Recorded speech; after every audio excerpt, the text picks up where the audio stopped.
is celebrated in the state with a call for unity and love for one another. Also the 10th of Rabiul Thani, 1446. My name is Amina Hassan Gumi with the news. You're welcome.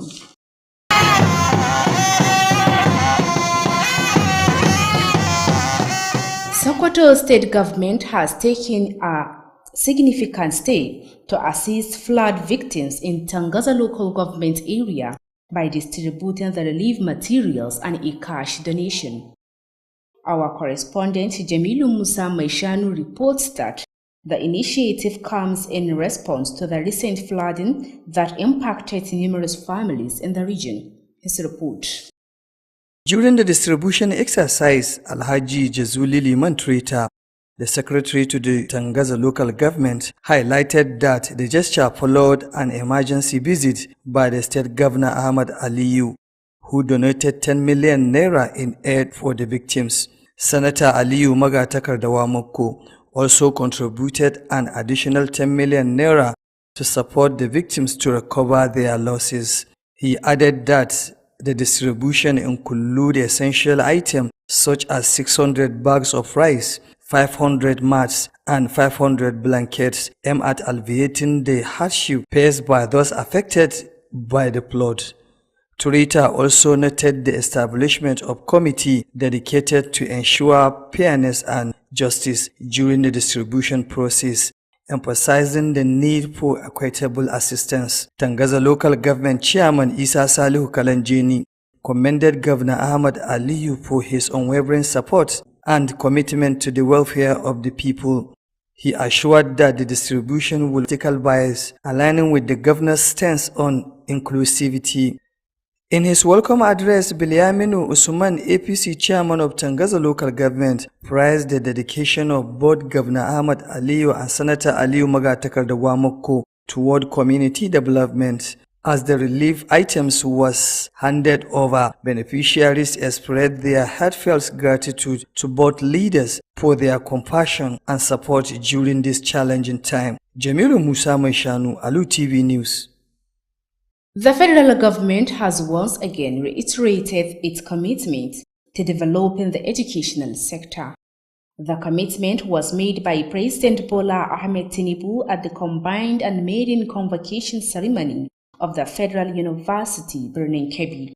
President Bola Tinubu, represented by the Minister of State Education, Dr. Yusuf Tanko Sununu, reiterated the federal government's commitment to improving education in the country and urged the management of the Federal University, Birnin Kebbi, to sustain their commitment to the development of education in the institution and the country in general. Speaking at the occasion, Governor Nasir Idris appreciated the management of the university of their efforts in organizing the maiden combined convocation for the university and announced the state government's donation of the 36-seater bus to the institution. Also speaking, the Chancellor of the University, Eze, Dr. Cletus Ikechukwu, pointed out that the university, like its other sister institutions, has been largely dependent on the federal government in the discharge of its mandate and urged the state government to assist the institution. In his remark, the Vice Chancellor of the university, Professor Muhammad Zayan Umar, pointed out that the convocation is the first by the university, which covered the 2027/2028 and 2022/2023 period. Alu TV correspondent Abdel Nasser Sani Arugungu reports at the occasion the university conferred honorary doctorates to 4 individuals, including former Kebbi State Governor Saidu Usman Nassam Dakiangari, Alhaji Muhammad Indimi, Mr. Liu Stand Ike, and Ambassador Abubakar Sani Makaman Sokoto. The Federal University, Birnin Kebbi, Kebbi State, has conferred an honorary doctorate degree on a technocrat, seasoned administrator, and elder statesman in the country, Ambassador Dr. Abubakar Muhammad Sani, OON Makaman Sokoto. Ambassador Sani, who is also the Pro-Chancellor and Chairman, Governing Council of the Sokoto State University received the award during the maiden combined convocation ceremony of FUBK that took place on Saturday. Alongside the business mogul Alhaji Muhammad Indimi, former governor of Kebbi State Alhaji Saidu Nasa Mudakin Gari, and Mr. Leo Stan Eke, chairman, Xenox Group. According to the Vice-Chancellor of the University, Professor MZ Umar, the award was a recognition of Makama's tremendous contribution to the take-off and subsequent transformation of the university and tremendous contribution to society. Speaking at the event, the Vice-Chancellor of Sokoto State University, Professor Muhammad Bello Rima, who was among the entourage of the awardee, described the honor as well deserving. He therefore, on behalf of the Governing Council, Senate, staff, and the entire student of the university, congratulated the Pro-Chancellor. Professor Yarima has similarly expressed the institution's warm appreciation to the Federal University Birnin Kebbi for finding Ambassador Abubakar Sani worthy of the award. This was contained in a statement by the Information Officer of the Sokoto State University, Zayanu Shehu, and issued to Alu TV News. Sokoto State Hisbah Board has been urged to conduct its activities with fairness and integrity. The State Commissioner for Religious Affairs, Dr. Jabir Sanamai Hula, made the plea in an interaction session with the board members of the organization. Our religious correspondent, Bashar Sudengi, reports that the meeting was conducted at Sokoto Guest. The report. During the meeting, the Commissioner explained that the Hisbah Board is a crucial component in promoting good moral values and safeguarding the citizens' rights. The Commissioner also used the opportunity to commend Sokoto State Governor Ahmad Aliyu for his unwavering support and dedication to Islamic affairs in the state, acknowledging his effort in improving all the proposals made by the Hisbah Board. He therefore urged the board members to conduct their duties with fairness and integrity for effective service delivery. Also speaking, Deputy State Commissioner of Police Ibrahim Adamu, who represented the Commissioner at the meeting, expressed gratitude regarding the formation of the Hisbah Board, noting that it has the potential to reinforce security matters.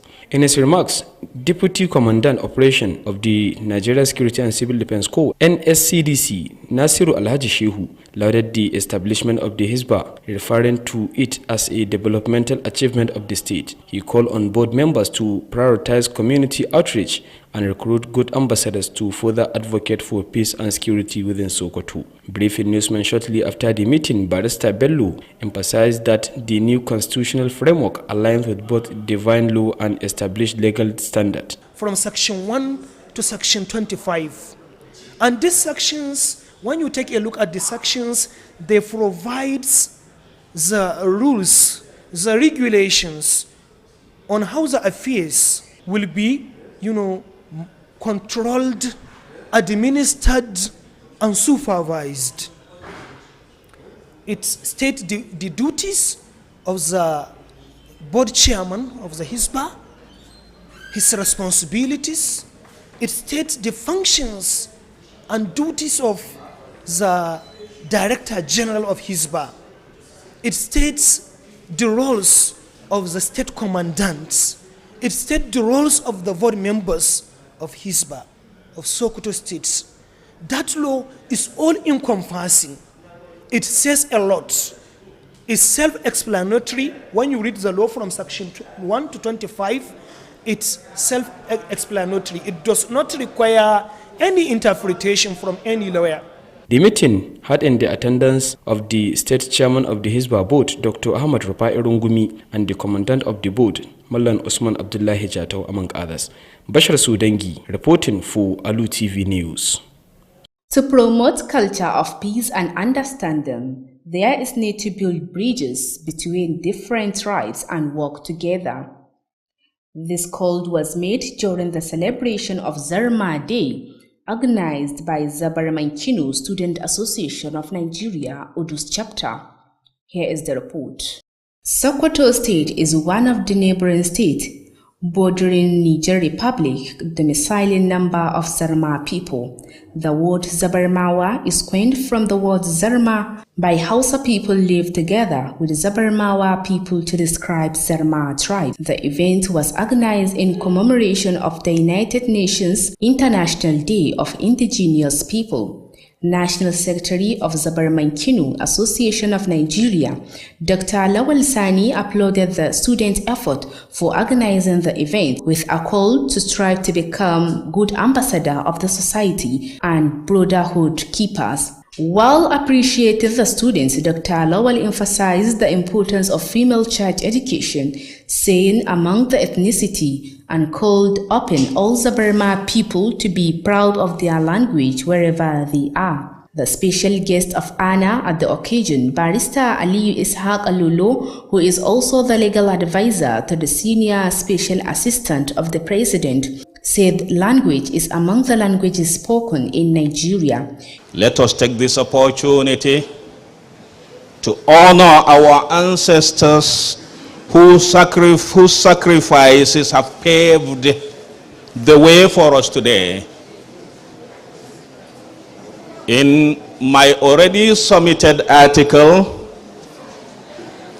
I tried modestly to navigate the annals of history and give valuable insights on how the Zabarma patriarch Zabarkan bin Badr bin Tamim bin Aus-Dari was virtually the only royal father of his standing of the equivalent of an emir.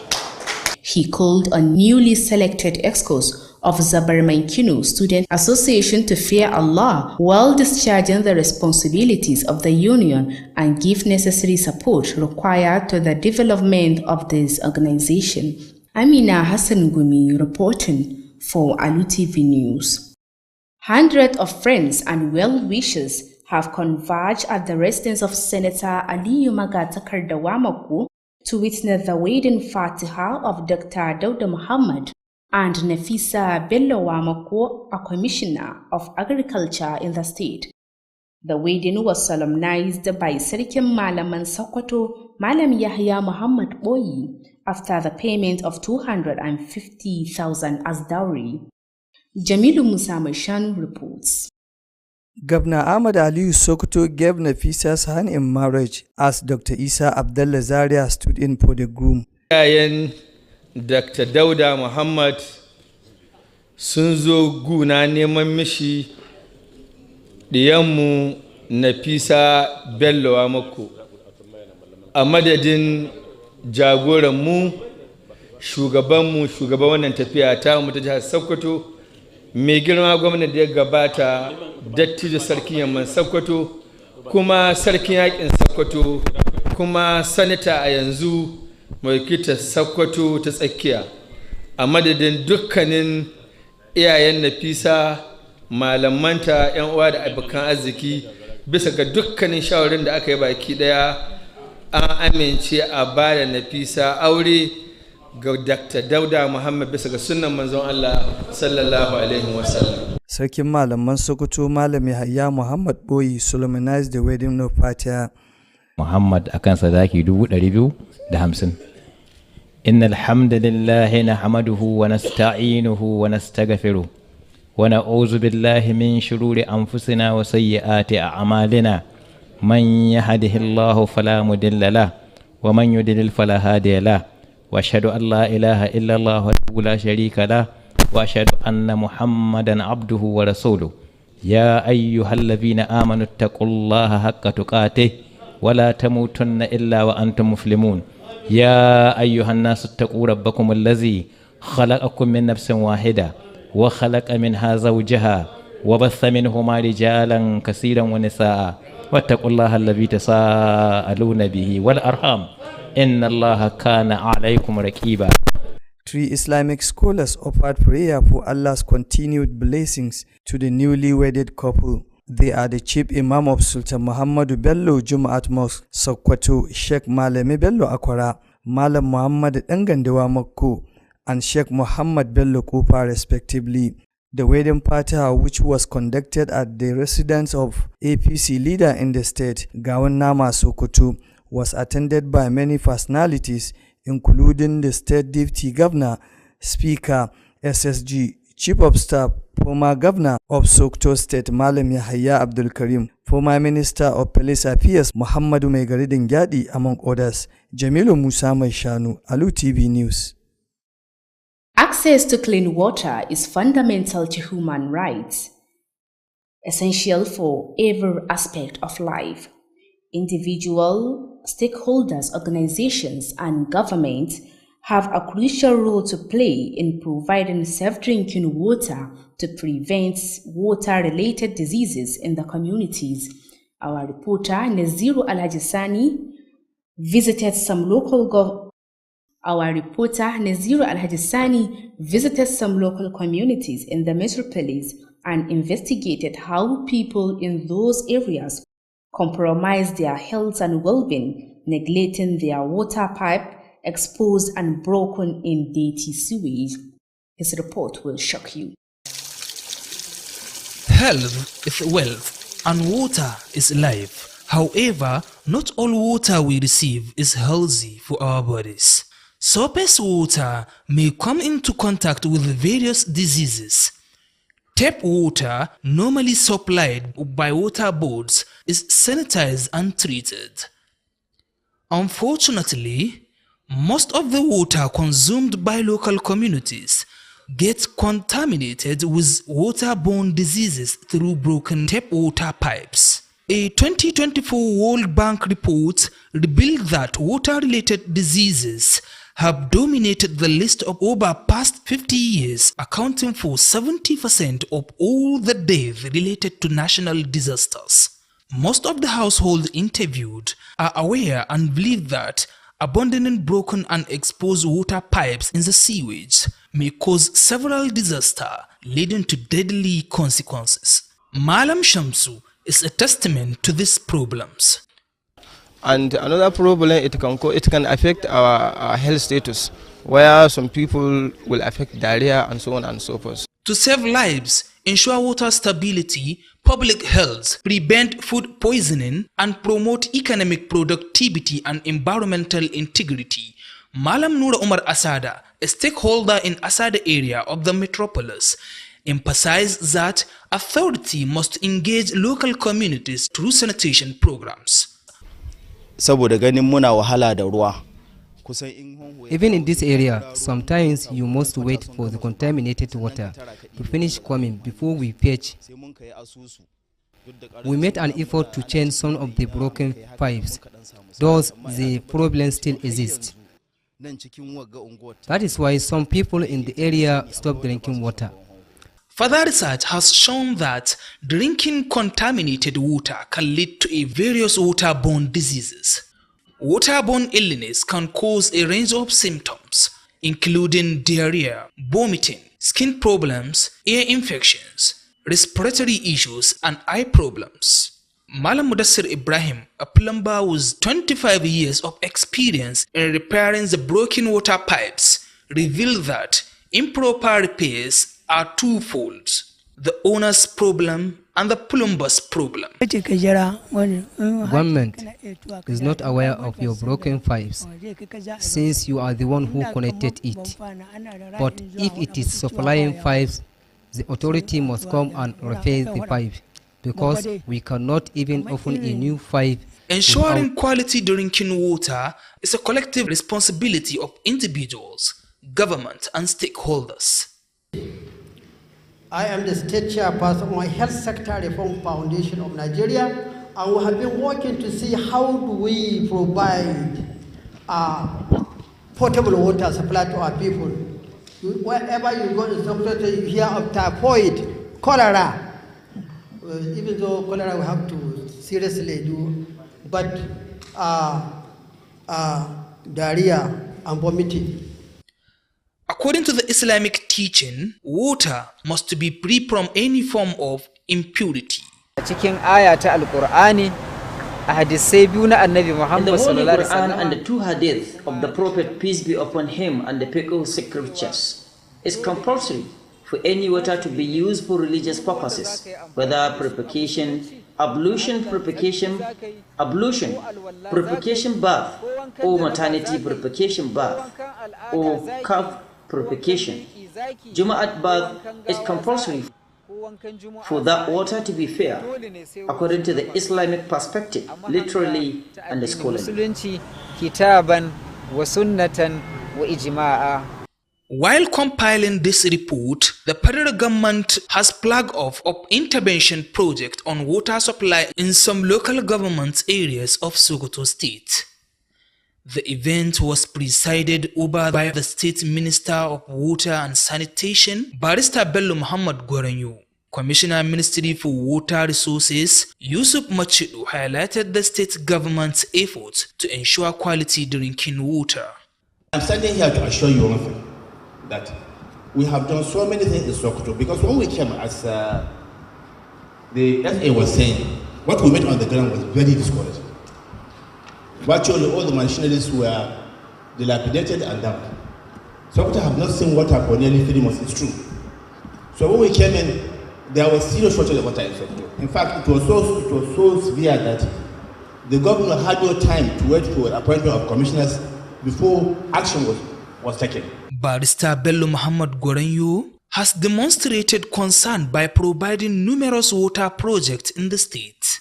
We should not allow it to be a waste, because when you allow it to be wasted, when other project came, we will look at other communities that have not benefited and replicate it somewhere. So please try to guard it jealously. Water hygiene is essential for prosperity in life. Naziru Alajisani, Alu TV News. And to end the news, here are the recaps of main items. We reported to you that Tangaza local government area of the state has commenced the distribution of relief materials donated to flood victims by Governor Ahmed Aliyu Sokoto. You also heard that Zarma tribe has celebrated its International Day in the state with a call for unity and love for one another. Finally, our correspondent examined the dangers of contaminated water in some areas of the state. That has been the news on behalf of the news editor Bashar Abubakar and the production team. I am Amina Hassan Gumi saying stay tuned for the Hausa version coming up shortly. Thanks for watching.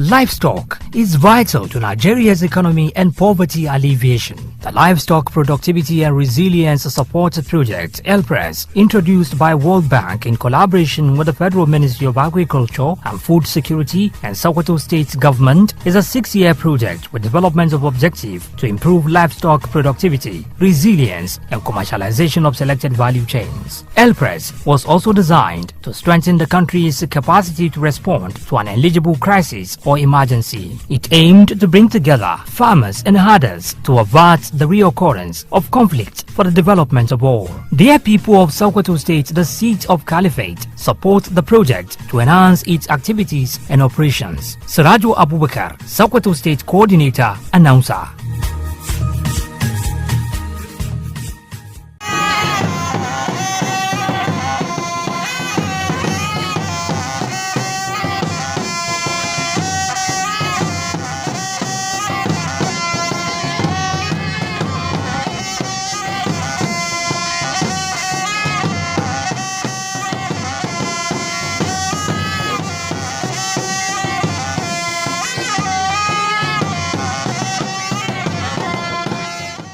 Karamar hukumar Tangaza ta fara rabon tallafin kayayyaki da gwamna Ahmad Aliyu Sokoto ya bayar ga waɗanda ambaliyar ruwa ta rutsa da su. an yi bikin ranar zarma ta duniya a jihar nan tare da kiran haɗin kai da ƙaunar juna. Wakilinmu ya yi nazari kan illolin gurɓacewar ruwa a wasu yankunan jihar nan. To jama'a barkanmu da yau da kasancewa da ku a labaran Alu TV. A yau Lahadi 13 ga watan Oktoba na shekarar 2024 daidai da 10 ga watan Rabi'u Thani na shekarar 1446 bayan hijirar fayyin halitta Annabi Muhammad sallallahu alaihi wasallam daga garin Makka zuwa Madina. Sunana Rabi'u Abdullahi Wakili dauke da fassarar labaran.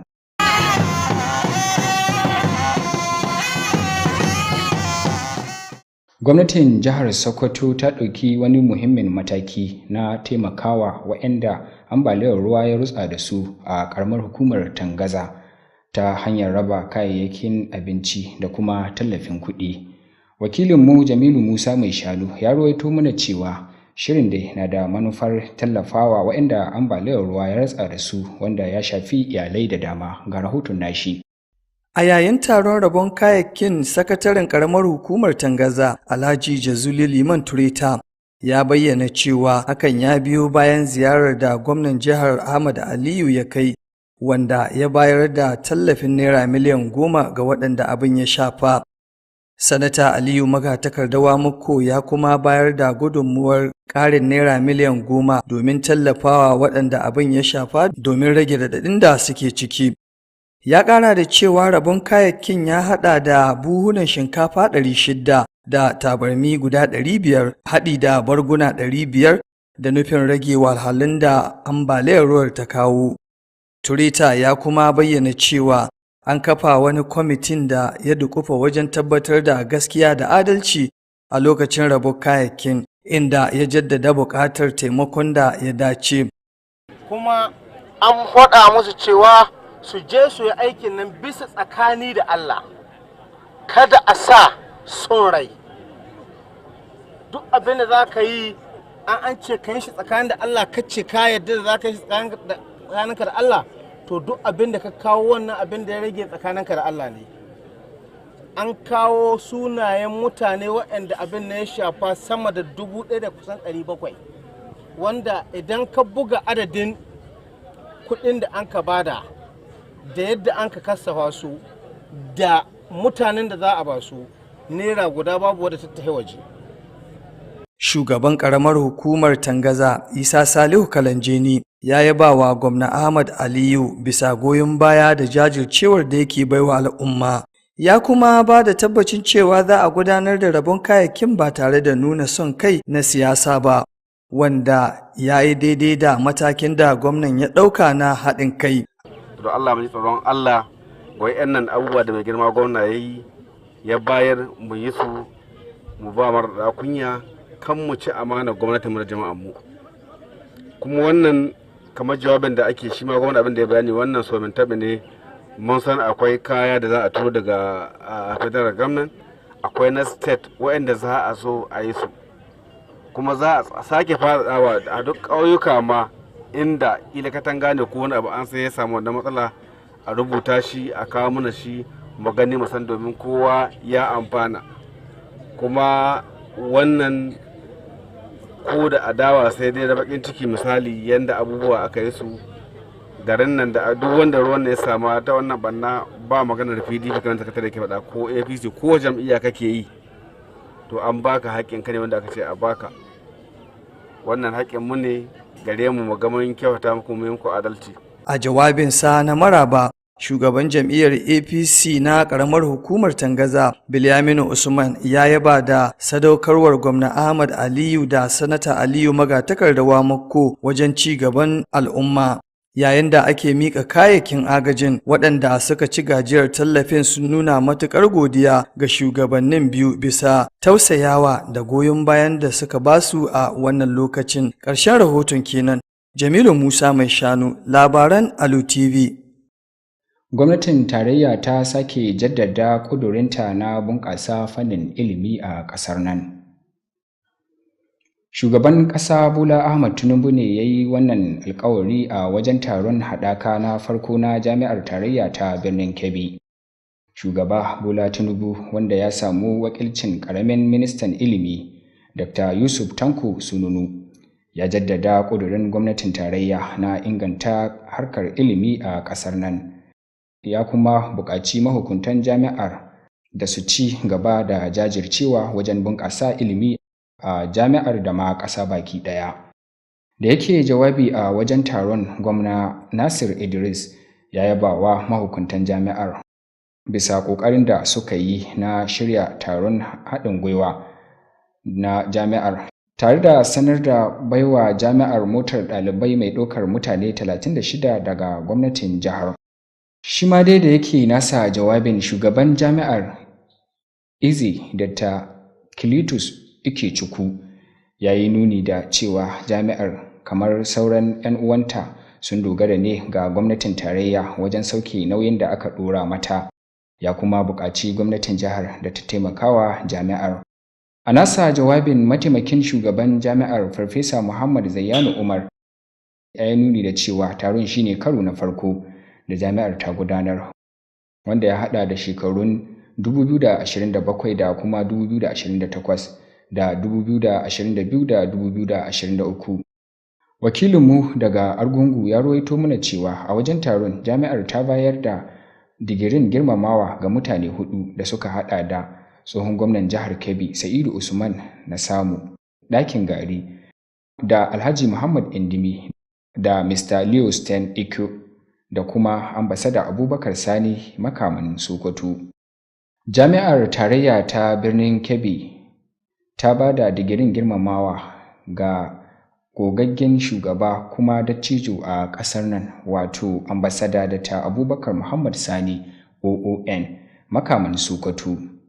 Ambasada Sani, wanda shine tsohon shugaba kana shugaban majalisar gudanarwa na jami'ar jihar Sokoto, ya samu lambar yabon ne a yayin bikin haɗaka na FUBK da aka gudanar a ranar Asabar, tare da hamshakin ɗan kasuwar nan wato Alhaji Muhammadu Indimi, tsohon gwamnan jihar Kebbi wato Alhaji Sa'idu na samu ɗakin gari, da Leo Sten Ikwa, shugaban ƙungiyar Xenox. A cewar mataimakin shugaban jami'ar Farfesa MZ Umar, an yi wannan karramawar ne a bisa gagarumar gudunmuwar da makama ya bayar wajen bunƙasa jami'ar. An buƙaci hukumar Hisba ta jihar Sokoto da ta gudanar da ayyukanta cikin gaskiya da riƙon amana. Kwamishinan harkokin addini na jihar Sokoto wato Dr. Jabir Sani Mai Hulla ne ya yi wannan kiran a wata tattaunawa da ya yi da shugabannin ƙungiyar.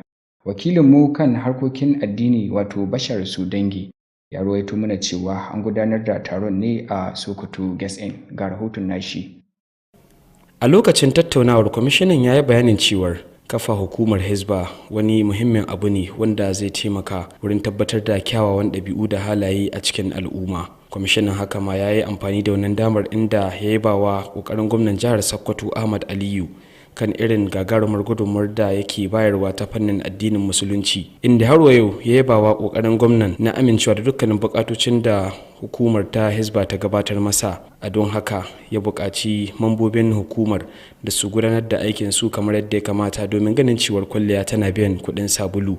Ina muku maraba, yau za ku samu bita daga barista Muhammadu Bello wanda zai muna bita ƙa'idodi da dokoki da suka kafa wannan Hisba board, domin mu san mecece wannan Hisba board din, mu san kuma me role din kowa, me role din board da board members, me role din management, me role din commandant.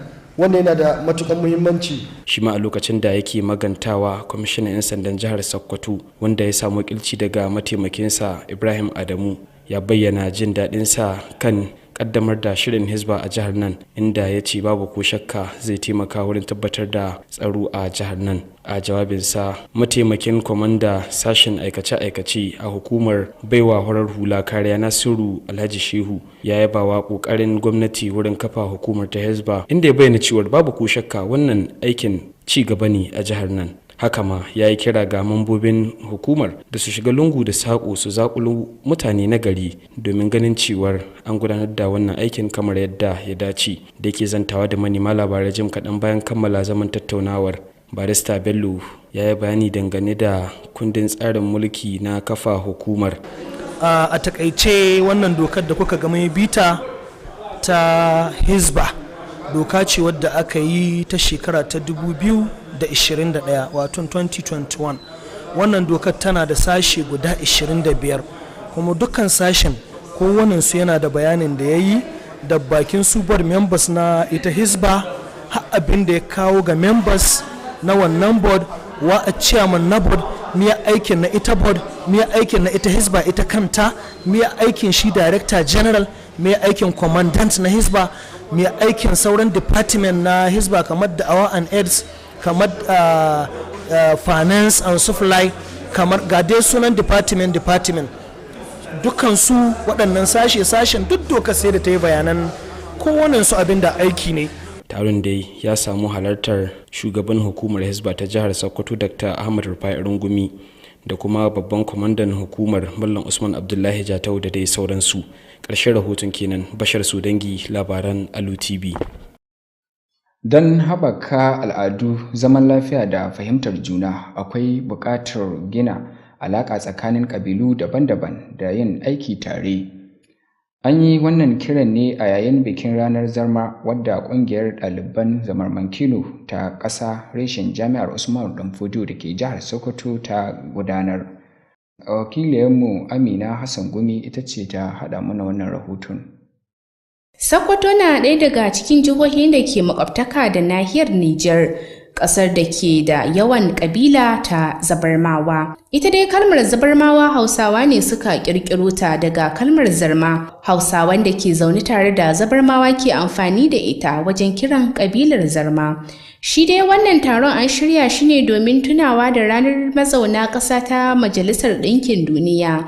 Sakataren ƙungiyar Zabarmankino ta ƙasa wato Dr. Lawal Sani ya yaba da ƙoƙarin ɗaliban da suka shirya wannan taron, haɗi da kira a gare su da su dage su zamo wakilai na gari a cikin al'umma. A yayin da yake yabawa da ƙoƙarin ɗaliban, Dr. Lawal ya jaddada muhimmancin ilimi musamman ga 'ya'ya mata a cikin kowace ƙabila. Haka ma ya ƙara da cewa su kasance masu alfahari da harsunansu a duk inda suka samu kansu. Bako na musamman a wajen taron barista Aliyu Ishaqa Lolo, mataimaki na musamman ga mai ba da shawara ga shugaban ƙasa, ya ce harshen Zarma na ɗaya daga cikin harsunan da ake amfani da su a ƙasar Najeriya, inda yake cewa ko da yake yaran ma in yana da asali mai kyau ba a hana a buga kirji a yi alfahari da shi ba, domin duk mutumin da ya manta asali ya manta mafari to baya wa Allah godiya. Daga ƙarshe ya yi kira ga sabbin zababbun shugabannin ƙungiyar da su saka tsoron Allah a yayin da suke sauke nauyin da yake kansu. Amina Hassan Gumi. Ɗaruruwan abokanai da masoya ne suka yi da fifi a gidan Sanata Aliyu Magatakardawa Makko domin halartar ɗaurin auren Dr. Dauda Muhammad da Nafisa Bello Makko, kwamishinan noma na jiha. Sarkin malaman Sokoto Malam Yahaya Muhammad Boyi ne ya ɗaura auren bayan an biya. Kuma sarkin yakin Sokoto kuma sanata a yanzu mai kita Sokoto ta tsakiya, a madadin dukkanin iyayen Nafisa, malamanta, 'yan uwa da abokan arziki, bisa ga dukkanin shawarin da aka yi baki daya an amince a bada Nafisa aure ga Dr. Dauda Muhammad bisa ga sunnan manzon Allah sallallahu alaihi wasallam. Sarkin malaman Sokoto Malam Yahaya Muhammad Boyi ya daura auren.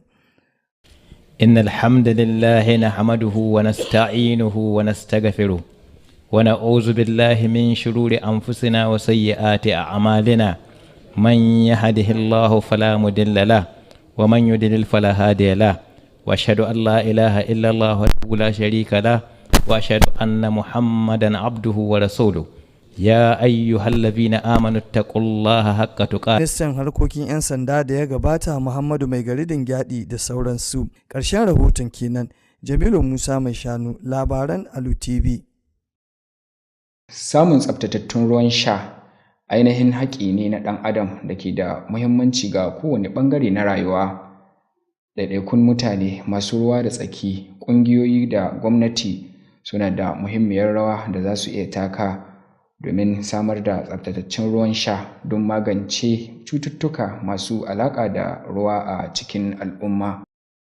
Wakilinmu wato Naziru Alhaji Sani ya ziyarci wasu yankuna a cikin ƙwaryar birnin jihar nan ta Sokoto, inda ya yi duba kan yadda jama'a ke nuna halin ko in kula ga sandunan da ke kawo musu ruwan sha tare da barin su cikin datti, wanda hakan yana da matuƙar ɗaukar hankali. Ga rahoton nashi. Akan ce lafiya jarin mai ita, ruwa kuma rayuwa. Duk da haka ba kowane ruwa bane da muke samu za su iya zamuwa masu ba da lafiya ga jikinmu. Buɗaɗɗu ko kuma sakakkun ruwa na haɗuwa da curutoci daban-daban. Mafi yawanci ruwan famfo na zuwa ne bayan an tsaftace su daga ma'aikatan ruwa. Sai dai abin kaico, mafi yawancin ruwan da al'umman muke sha gurɓatattu ne da suka haɗu da curutoci daban-daban da suke shiga ta hanyar fasassun sandunan famfo. A wani rahoton Bankin Duniya na shekarar 2022 ya bayyana cewa mafi yawancin curutocin da ke da alaƙa da ruwa sun shafe tsawon na shekara 50 da suka gabata, da kan yi sanadiyar kaso 70 daga cikin mace-macen da ake samu waɗanda ke da alaƙa da annoba a cikin ƙasashe. Mahi yawancin magidantan da muka zanta da su na sane kuma sun yi amanna da cewa barin sandunan famfo a farfashe a cikin magudanar ruwa kan iya haifar da rasa rayuka. Malam Shamsu shaida ne akan waɗannan matsaloli. Da yawa kware sosai ana samun ga sunan irin su kwalara haka da sauransu, sai ga barkewar zawo da amai, kuma yana da alaka da wannan ruwan kwatan waɗanda ka shiga cikin ruwan sai a yi amfani da su, saboda zaka ga sandan ruwa cikin gota ta fashe kuma an sa danko an daure, wanda wannan dankon bai iya hana ruwan kwata su shiga su garayo da ruwan da ka shiga cikin gidaje, kuma za a yi amfani da su. Domin ceto rayukan jama'a, tabbatar da samuwar lafiyayyun ruwa, lafiyar al'umma, kiyayewa a wurin cin gurɓataccen abinci, inganta tattalin arziki da kuma inganta muhalli. Malam Nura Umar Asada, wani mai ruwa da tsaki da ke shiyar Asada da ke cikin gari, ya jaddada cewa wajibi ne hukumomi su shigo cikin al'umma su gabatar da shirarwan tsafta ga al'umma. Saboda ganin muna wahala da ruwa, kusan in honho ya kawo sai ka jira ruwan gota ko ruwan kwata sun gama zuba sannan ka tara ka ɗibi ruwan da za ka amfani da su. Sai mun ka yi asusu, duk da karancin ga ana cikin yanayi na lokaci da kuma tattalin arziki, da haka nan dai mun ka matsa don mu kauce ma ko kuma mu dan rage wannan matsalar. Mun ka yi asusu, mun ka sai fa bikila yahi 20, ina ga yahi 20, mun ka nemi a bamu ma'aikata, an ka bamu, mun ka to mun ka dan hidda wani wuri inda ka iya hissuwa da cikin gota don mu dan rage waɗannan matsalolin. Mun ka yi haka nan mun ka dan samu sauki, amma ina tabbatar muku cewa har yanzu nan cikin wagga unguwar tamu da yake ita ni sani akwai wanda ba su shan ruwan honho. Haka zalika wani rahoto ya bayyana cewa gurɓatattun ruwa na iya haifar da cirutoci da dama da suke da alaƙa da ruwa. Cirutocin da ke da alaƙa da ruwa suna nuna wasu alamomi da suka shafi gudanawa, amai, ciwon fata, ciwon kunne, raunin huhu da ma matsalar kunnuwa. Wani masani a ɓangaren muhalli kuma ƙwararre a ɓangaren lafiya ya yi ƙarin bayani akan cirutocin da gurɓatattun ruwa ke haifarwa. Malam Mudassir Ibrahim, wani mai gyaran famfo wanda yake da tsawon shekaru 25 a cikin sana'ar, ya bayyana cewa matsalar ingantaccen gyaran famfo ta kasu gida biyu, inda yake cewa akwai laifin masu gyara, haka ma akwai laifin waɗanda ake yi ma gyaran. Kace ka jira wani hakin kana iya tuwa ka ja don ka gwamnati ba ta san da wani je ka ja a banka, inda kamar ban fana ana da ra'ayin zuwa a faɗa musu cewa fa ya mutu sai a tuwa a gyara, muna yau faɗa mai. Tabbatar da samar da tsaftatattun ruwan sha aiki ne da ya kamata a haɗa gwiwa tsakanin al'ummomi, gwamnati da masu ruwa da tsaki. A bisa koyarwar addinin Islama, dole ruwa su kasance masu tsarki kuma masu tsarkakewa. A cikin aya ta Alƙur'ani, a hadisai biyu na Annabi Muhammad sallallahu alaihi wasallama da kuma littattafan fiqihu cewa dole ne, wajibi ne, duk ruwan da za ka yi amfani da su a musulunci, la'alla tsarki za ka yi, ko alwalla za ka yi, ko wankan janaba za ka yi, ko wankan al'ada za ki, ko wankan biki za ki, ko wankan gawa za a yi, ko wankan juma'a za a yi, dole ne sai ruwan sun zama masu tsarki a mahanga ta addinin musulunci, kitaban wa sunnatan wa ijma'a.